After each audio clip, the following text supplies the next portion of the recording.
Chopper और आज के इस वीडियो में हम इस चॉपर से ऐसी पतंग बनाएंगे जो हवा की ऊंचाइयों में उड़ेगी कुछ इस तरीके से जैसे असली पतंग उड़ती है। असली पतंग से भी बेहतरीन उड़ेगी और ये पतंग बारिश में भी नहीं फटेगी। तो सबसे पहले हमें इसको कुछ इस तरीके से मोड़ने के बाद इसको कुछ इस तरीके से यहाँ पर से सीधे तरीके से हमें इसे काटना है कुछ इस तरीके से। उसके बाद इस साइड से भी हमें कुछ इस तरीके से इसको काटना है, बिल्कुल सीधे तरीके से हमें इसको काटना है।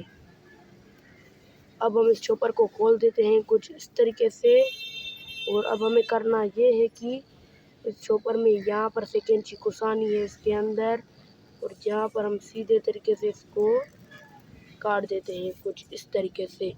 अब हमें करना ये है कि चॉपर को पूरा खोलना है हमें और अब हमें करना ये है कि यहाँ से इस चॉपर को पकड़ना है और हमें इसको ट्रायंगल शेप में ले जाना है और यहाँ पर हमें इसकी कटिंग करनी है, बिल्कुल सीधे तरीके से हमें इसकी यहाँ से कटिंग करनी है कुछ इस तरीके से, बिल्कुल सीधे तरीके से। दोस्तों आप देख सकते हैं कटिंग हो चुकी है। अब दोस्तों ये रही झाड़ू, अब हम इसकी मदद से तीले बनाने हैं। 2 तीले आपको इस तरीके के लेने हैं कुछ इस तरीके से और अब हमें करना ये है कि इन तीलों के मजबूत हिस्से को यहाँ पर हमें तोड़ना है और इनको एक दूसरे के साथ जोड़ के हम बनाएंगे बीच का तीला, ऐसे ही बनाएंगे साइड का तीला। तो दोस्तों यहाँ पर तीले बन चुके हैं। अब इन तीलों को धागे की मदद से फिट करते हैं। तो यहाँ पर सबसे पहले हम बीच का तीला लगाएंगे, यहाँ पर कुछ इस तरीके से रखते हैं इस तीले को, यहाँ पर इस तरीके से इसके ऊपर शॉपर लपेटते हैं, धागा निकालेंगे थोड़ा सा कुछ इस तरीके से और यहाँ पर हम इसको धागे की मदद से बांध देंगे कुछ इस तरीके से। थोड़ा कस के बांधना है जैसे ये खुले ना। अब हमें कुछ इस तरीके से इसको रखना है कुछ इस तरीके से और अब हमें करना ये है कि इसको कुछ इस तरीके से ऊपर की तरफ ले जाना है और अब हमें इसको यहाँ से बांधना है धागे की मदद से कुछ इस तरीके से, बिल्कुल कस के हमें इसको बांधना है।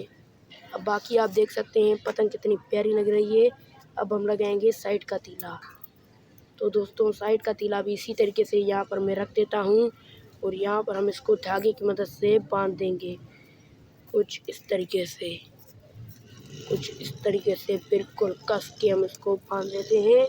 अब हमें करना ये है कि इसको कुछ इस तरीके से ऊपर की तरफ ले जाना है कुछ इस तरीके से। ऊपर की तरफ ले जाने के बाद हमें इसको यहाँ से तोड़ना है और यहाँ पर हमें इसको बांधना है बिल्कुल कस के कुछ इस तरीके से। तो दोस्तों हमारी पतंग बनके तैयार हो चुकी है। बाकी आप देख सकते हैं पतंग कितनी प्यारी लग रही है। तो दोस्तों मुलाकात होती रहेगी, तो अगले वीडियो में मिलते हैं, तब तक के लिए बाय।